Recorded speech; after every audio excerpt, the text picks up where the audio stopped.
All right, welcome back, everybody, to Life Guys, the only podcast where you can see us really enjoying ourselves. No, but everyone has fun doing these things. A lot of people have them. They're becoming extremely popular in this new kind of outsourced media world. We're seeing so many different fun things, so many creative things coming from the places you least expect it. This time, we have Mr. Preston, all the way from Metropolitan Life, an account executive. We have worked closely with him. He is an amazing guy. He has a passion for what he does. He has the knowledge to back it up. And I just wanted to say thank you for being with us today, sir. Well, thank you, gentlemen, for having me. Appreciate the invite.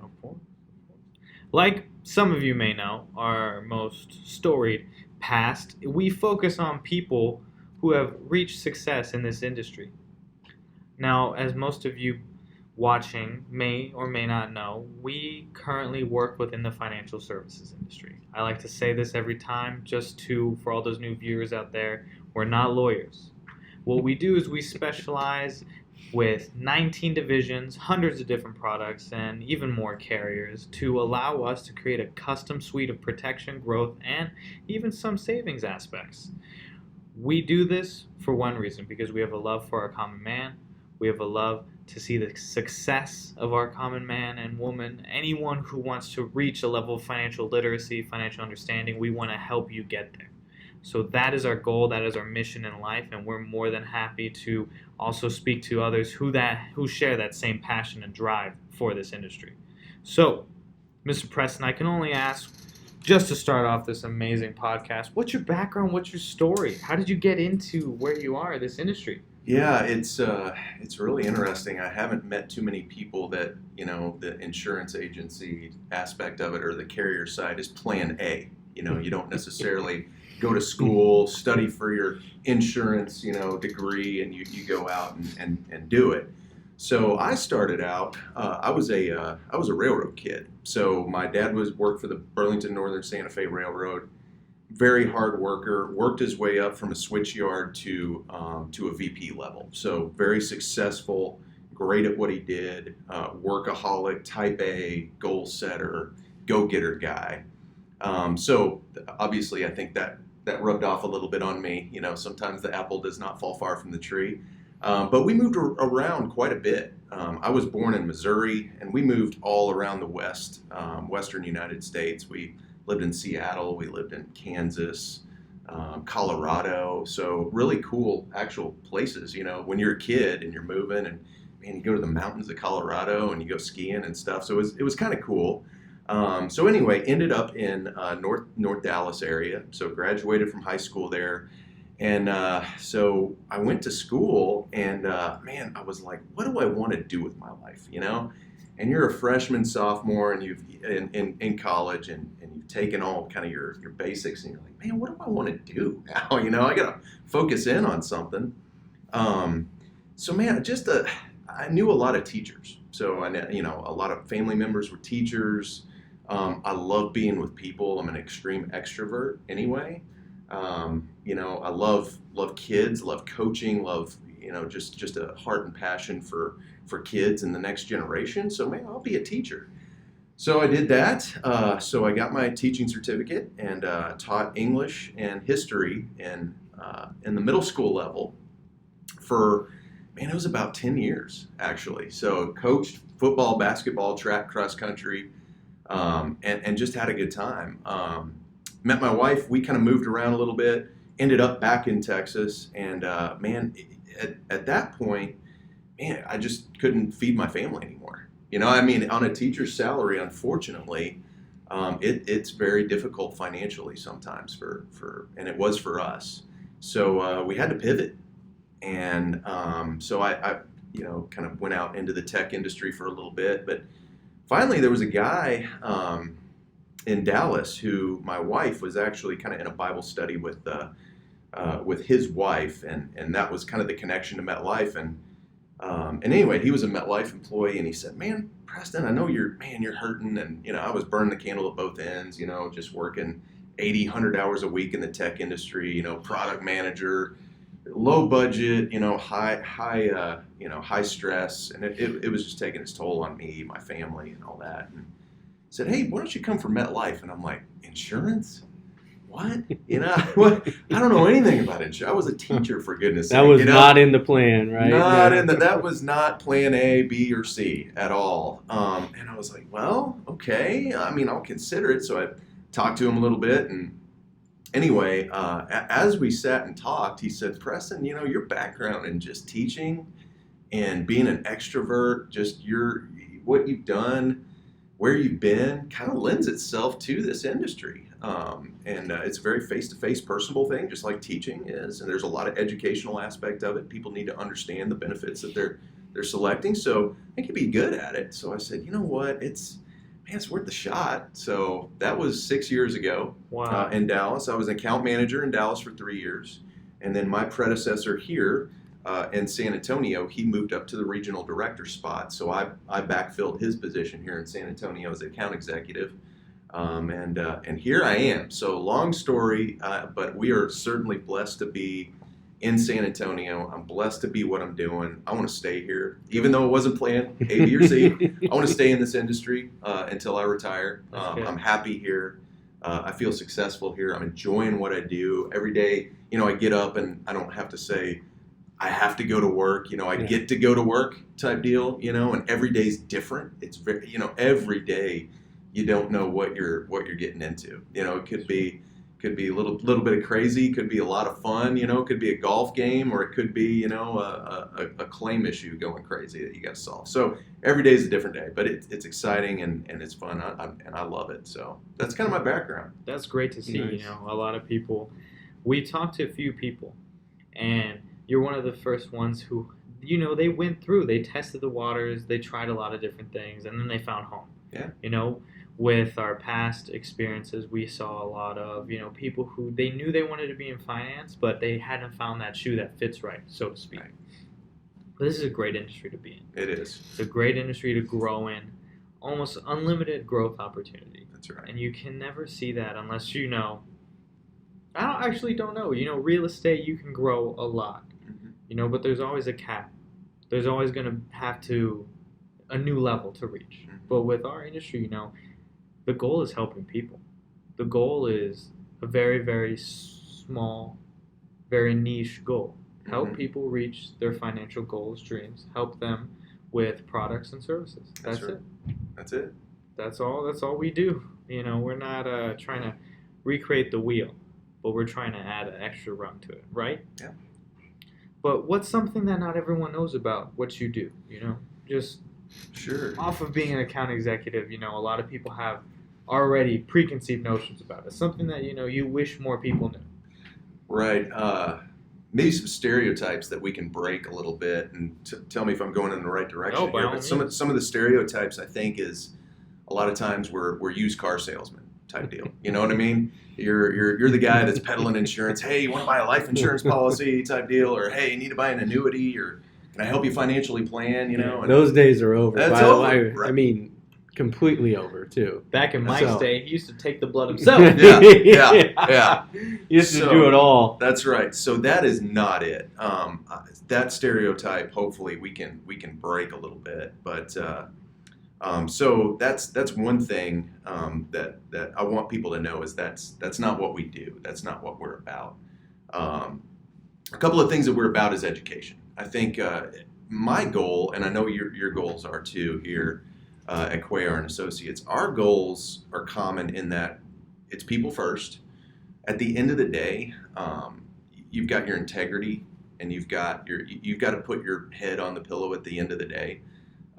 So you kind of choose your own destiny, and when you do things with integrity and do it the right way, and you look out for people first, and you're responsible and you're responsive, man, if you just return phone calls and return emails, I mean, not everybody does that. I mean, just normal blocking and tackling, then you're really setting yourself up for success. And I think when you're putting people first, you say what you do and do what you say. You're trustworthy. You can thrive in this or any other industry, frankly, but especially this one. I agree with you. We see a lot of people who they don't prioritize people first. This Right. industry is not easy. No. By all means, by anyone watching, and you really think, you know what, today's the day I changed my life. I'm gonna get on this track. I'm motivated. I'm willing to succeed. I love that. I love to see people like that. Mm. But a lot of people are gonna tell you that this is not easy. There's long hours. Yeah. It's times where you think you're doing everything right, but nothing's going your way. But as long as you keep on pushing forward, the attitude you start with is the attitude you're gonna end with. Yeah. That's gonna be the biggest thing. Believe in yourself. Believe in your product. And then always put people first, and you'll see unprecedented success. There's people in our industry who reach 8, 9, 10 figure salaries, not salaries, but compensation per year. These people are cornerstone in our industry. There's the guys at MetLife back in the day MetLife used to have offices, it still does have offices all around the nation. Mm-hmm. And some of those offices full of Bentleys. Yeah. full of nice cars, Yeah. and people are like, what do these guys do? Yeah. And they could not imagine that when they hear, I sell life insurance. Yeah. Couldn't imagine it. Yeah. I think you hit on it.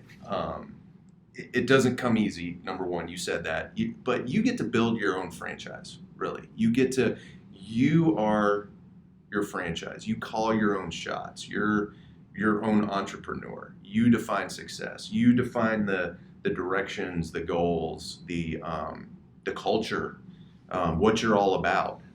And that's a cool thing versus it being handed to you Mhm. from a corporation. And that's where I think MetLife is really good about, our AEs, we're gonna give them the freedom to wherever they are, it's gonna look a little bit different. In Manhattan, it's a totally different business model. It happens differently. And they understand that, and they're willing to support your business model. Is it more face-to-face? How can we help you be successful in your travel? How can we help you franchise well?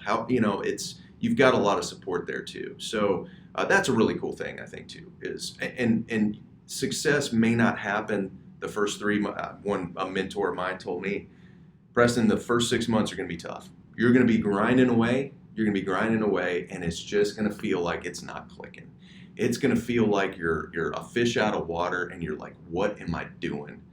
And he said, at that point, if you keep pushing through and you keep being flexible and learning and growing, about 6, 7, 8, 9 months, it just kind of starts to click, and the relationships start to pop, and the things start to happen, and the forward motion just kind of starts to happen. I mean, that is great advice for anyone out there looking to get into life insurance or any insurance financial services business, because it doesn't happen right away.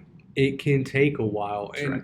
What were some of those early struggles that Yeah. you found that you faced? Right. So I came from Dallas to San Antonio, and one of the things is just a different culture. It's a different culture in Dallas than it is in San Antonio, than it is in the Rio Grande Valley, than it is in Houston. So even though we're in the same state, it's a very different culture. So adapting to how do people like to do business. Here it's very relational. You need to take your time when you go and visit people, because, man, they'll call you in your office and you'll sip on coffee and eat cookies for 2 hours, right? In New York, it's going to be quick. Hey, you got 15 minutes and then you're out, type deal. So a lot of those things, knowing who the movers and shakers are at the particular agency, and navigate, okay, what is the hierarchy of that agency? Cuellar and Associates. Okay, who's at the top? Who are the decision makers? How does business work? What's their business flow? So you can adapt and make sure that you're targeting and forming those relationships with those key employees and those key movers and shakers who are making the decisions, to know how you can support them. Just knowing their customer base, what are they asking for? What do they need? Do they want value? Are they looking to save money? What are they looking to do and accomplish as an HR? So learning that's what was so time consuming, and it is so many agencies, and there's so many players, and there's so many names, and so many things going on. So just understanding how they do business, and learning how you fit in there and you can drive value with them is a way to was the That's good main struggle. advice, though, for any business, yeah. anyone. That's good advice. And the advice is do a lot of question asking and do a lot of shutting up. Yeah. Right? I mean, ask a lot of questions and be real quiet. I mean, you don't care. They don't care about your products. They don't care about what you know until they know that you care and that you're out for their best interest. What's the old rule? The first one to speak loses, right? Yeah, Sometimes pretty in that, much. yeah. Pretty much. So, It's hard. I mean, listening is such a big part of this business, and it's so undervalued because a lot of people are very confident in their speaking. Yeah. You need to be just as confident, even more so, when you're listening. I mean, if you're talking from a prospect to a very, very tenured client, you've had them for 10 plus years, they're just as important as talking to someone you've never met. Absolutely. Because you can pick up on so many different things, so many different nuances from tone of voice, fluctuation, and speech patterns. There's masters who have built their whole career on just listening how people say one word, and they know when to close and when not to. That's right. And it's such an interesting business to be in. Now, we're in the 21st century. We're moving towards technological innovations.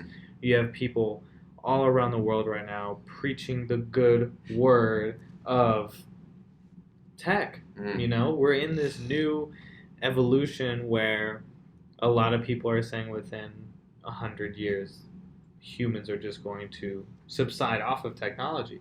And for people who say, you know what, the era of the salesman is coming to an end, what do you have to respond to them with? So, great question. Two things. Number one, technology is really our friend. Technology has really opened the doors to a lot of ease of business, a lot of different integrations with different carriers and all that sort of thing. Different ways to enroll folks, educate folks. Make life easy for them on a benefit administration system, and just it has made life really easy, and it's great. However, the face-to-face aspect of it, I don't think can ever be denied, right? I told you a little earlier, I don't know if I would make a key financial or very large purchase decision without meeting the person that I'm doing business with. I wouldn't, that's why I had a realtor to purchase my house. I wouldn't have done it just cold turkey or for sale by owner type deal. I needed somebody who I could trust that I know is out for my best interest to go to bat with me, right? To go to war with me. Same thing in insurance and financial planning is people are entrusting you with their most prized possessions, their business that they've worked so hard to develop, right? Their largest commodity, their largest capital is their human capital that they pump into education, and they spend all this money on benefits and training and hiring and all that good stuff. So they're entrusting you with a lot, and we don't hold that lightly, frankly. That's a big deal, right? So we want to make sure that we undergird that, and we want to make sure that there's that trust level there, and there's that open communication. Because again, it's kind of like, when somebody wants to date your daughter, it's like, hey, you're taking out my most prized possession right now, and you mess up, and it's going to be ugly, right? So it's kind of like that aspect of it that's it's a big deal. So I think that face-to-face and that interaction, that personal connection is never going to be lost. Even if you go virtual, though, with the virtual and WebExes and Zoom meetings and all that, you can get a little bit of that too. So that's one way that we're using technology in times of like a COVID-19. You still can see people. You're still connecting. Yeah. A little bit more than just a text or an email, right? Or text on a page. No. And everyone watching, if you've watched all of these, for one, thank you. But you'll notice that I ask that same question every time. And you're probably like, what, does he go off a script? Does he just not have any original thought? No. I ask that question because every single person I interact with who is not in this industry has very similar things to say. But what everyone will be really interested to see, that everyone who has reached success in this industry also has similar things to say. Technology is always going to be our friend, but what we offer that's different, and what we offer that has a human touch, is expertise. Right. We come with 200 years of experience from the first person to ever sell a life insurance policy stateside to Al Granum, who made the gold standard, all the way till now. We are living shadows of those great men, great women, great pioneers of this industry, and we want to make sure we represent them. And then 100 years from now, hopefully our presence is still felt. That is the big thing that we want to see. Legacy.